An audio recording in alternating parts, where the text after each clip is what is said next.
Hey, how's it going out there today, everybody? Hope everybody's having a great day. I am in North Carolina currently delivering a load I'm going to talk to you about. I got another load coming out of here that is pretty darn good, and I've already booked another load from the destination of that load.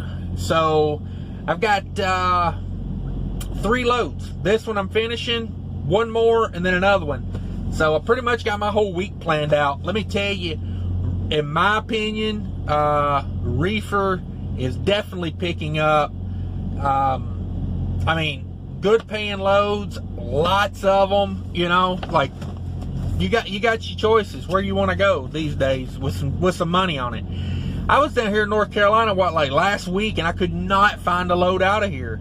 And bam, today didn't even try. I looked for like 15 minutes and found a load that picks up on a Saturday, delivers on a Sunday, and pays like $3.33 all miles. So I don't know, you win some, you lose some. That's definitely a win in my opinion. But I got this load here I want to talk to you about. But before I do that, be sure to hit that share, like, and subscribe buttons. Just hit them all.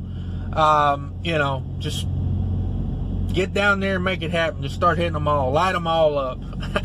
That's technical terms. Just light them all up. But anyway, so I did my North Carolina load that I like to do, Minnesota to North Carolina. Grabbed this up last Friday. Had an email blast come out. This load was on it. Picked up on Wednesday. So basically my week went like this. I delivered Monday morning. Went to the house Monday, stayed at the house Monday, Tuesday, and then went back out Wednesday. It was about a 48-hour period. Well, it was a 48-hour period, basically, from the time I got to the house to the time I left the house. So that kind of killed the first part of my week, but I knew I had this good paying load lined up. Funny thing is, on this load, they vary from time to time. I don't know who decides what on these, but this one paid $100 less than the last one I did. But it weighed 14,000 pounds more. Yeah, I don't do the math on those, but it's 1,400 miles, 42,000 pounds, 26 degrees. I did start and stop on it this time. We'll see if they say anything. That's $3,400 to the carrier. That's $2,720 to the truck. I spent $477 in diesel. I don't know where I started at, to be honest with you. I reset my fuel counter mile per gallon thing in Illinois when I got fuel. So I'm going to say ballpark, I'm probably like 8 miles a gallon on this, because I know coming into Illinois, I was doing really good. I was like 8.5, 8.6. And then I got fuel in Illinois, and I was doing pretty good yesterday. I was running a little faster because I was a little behind. But I was still doing good. But then today, you know, running through West Virginia, North Carolina mountains kind of brought me down. So let's just call it an even 8. I'm going to say maybe a little better than 8, but we'll just call it 8. So 477 is a little bit more than it does seem like a little bit more, but I did buy fuel in Illinois where it was $2.25 after discount. So it is what it is. $36 in tolls. That's three toll plazas on the West Virginia Turnpike. I think there is a total of 3. So I hit them all. Yay me, I won. I got all 3 of them in.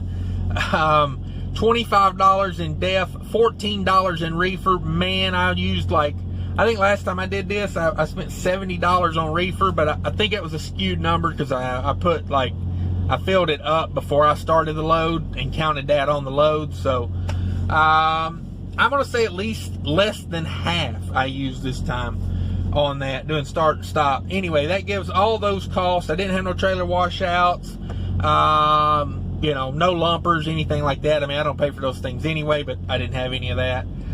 We're looking at $552 in total expenses there on that, and on variable expenses. And for anybody new to the channel, I just want to remind everybody, I do variable expenses.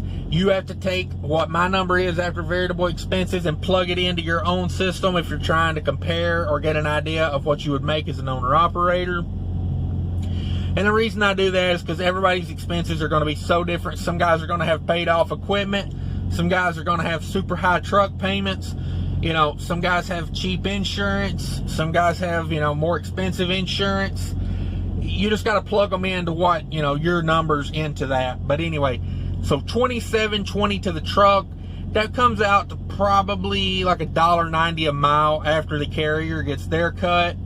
Probably like $1.35, $1.40 to the carrier per mile, all miles.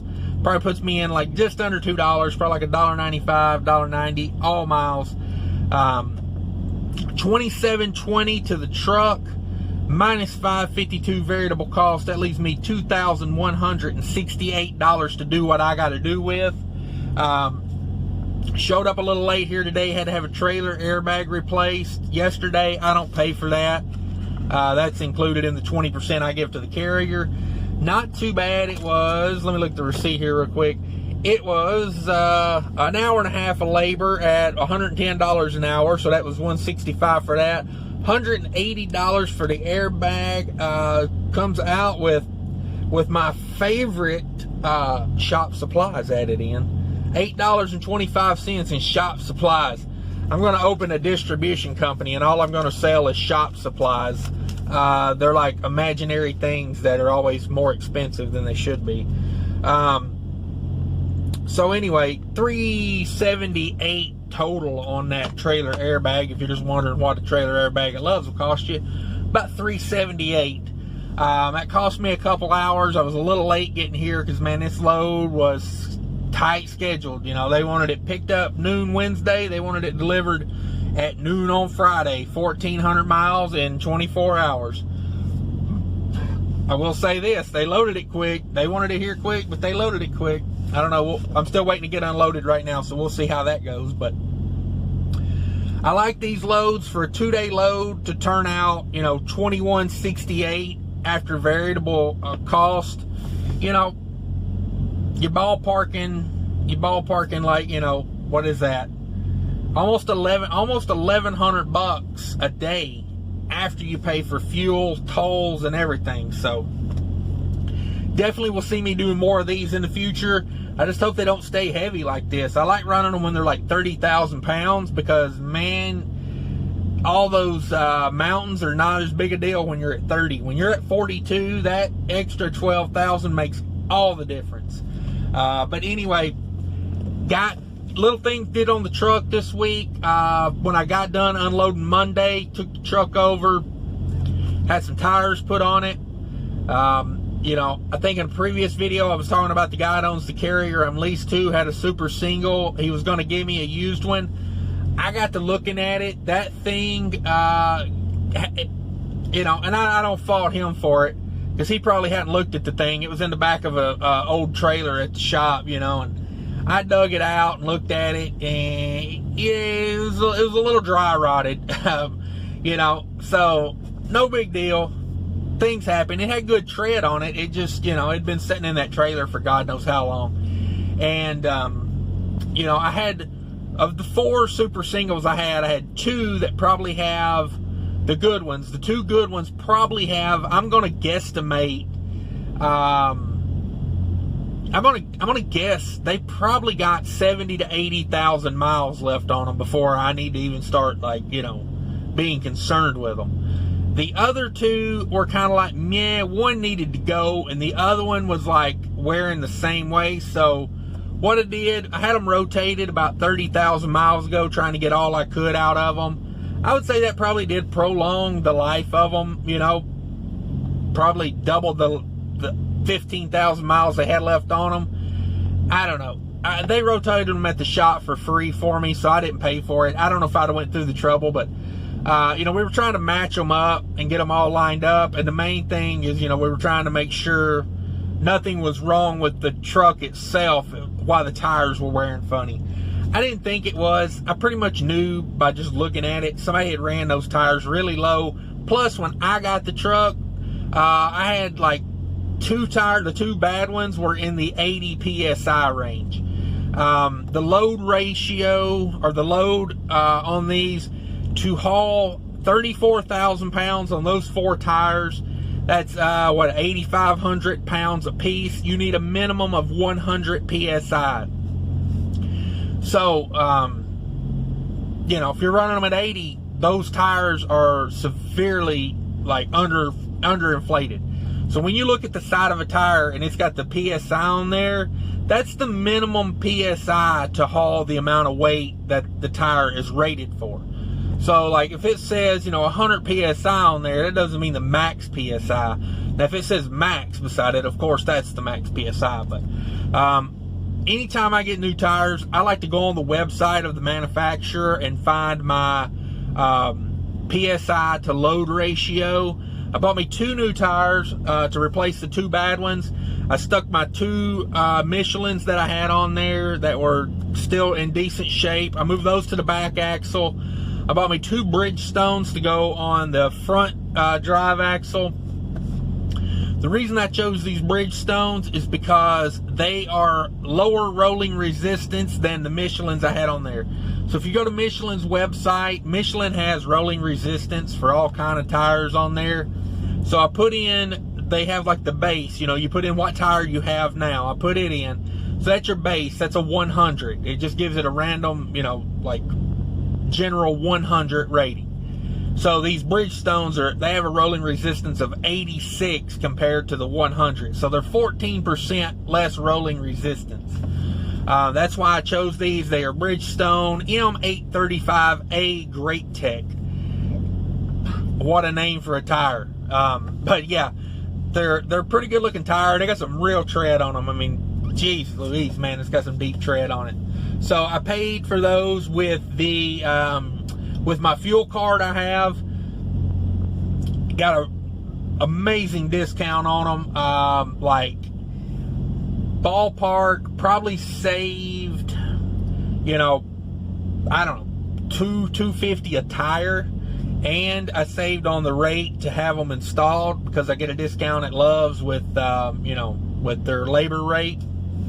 So, it worked out to $859 per tire installed, taxes, everything out the door. Total was like $1,720 or something like that for the 2. I don't know. That's not a bad deal to me, because the way I look at it is, if I'm going to put 4 Bridgestones across that same axle with, just standard tires, not super singles, it's going to be tough to do it for $400 a tire. I don't know. I didn't check the discount on them, so I don't really know. But I thought that was a really good deal, $859 for super singles, and not some, off-brand Chinese stuff, because there's only a couple brands of tires I like to run, but to be honest, I mean, I've had good luck with Yokohama, but really I like to stick to Michelin's, BF Goodwrench, and Bridgestones. That's kind of my top 3s. The Michelins really weren't giving any kind of discount, and the ones, to put the ones back on like I got, are over $1,200 a tire for the tire. With tax and install and everything, we're close to $1,500 a go. I'm just like, I just don't know, man. Like, I can literally get the tires that I got for, I don't know, 40% less than those Michelins. So we'll run them. We'll see how they go. I will definitely keep you up to date on that, and probably run these other 2 tires. Let's see, it's June, July, August. Say I'm running 10,000, 12,000 miles a month. I'll probably run them till like October, November, just to get like into winter. But to be honest with you, when winter rolls around, I don't, there's no time to be cheap on tires. Put something with some tread on them. So probably run those till like October, November, get rid of those, throw me 2 more Bridgestones on there. I don't know. I've never been a big fan of buying, it never really works out for me to buy 4, all new drive tires, whether it be 4 super singles or 8 standard tires, because drive tires just don't wear the same. Even if you have them rotated, with super singles, I'd rather just buy them 2 at a time. I know there's some people that like everything to match and they want it all, this way, that way. I'm not too picky about all that. I just want some good treads on there, and so that's why I did what I did. It's a little logic behind why I did that. But yeah, I'm gonna hop off here, guys. Appreciate everybody watching. Be sure to like, share, subscribe, do all that fun stuff for me. I will talk about the next load I got on the next video. That'll be the end of the week. I'm only going to get 2 loads in for the week, and then I got a big load to Texas that starts off next week, so I'll keep you informed on that. Anyway, later, guys. Take care of each other out there.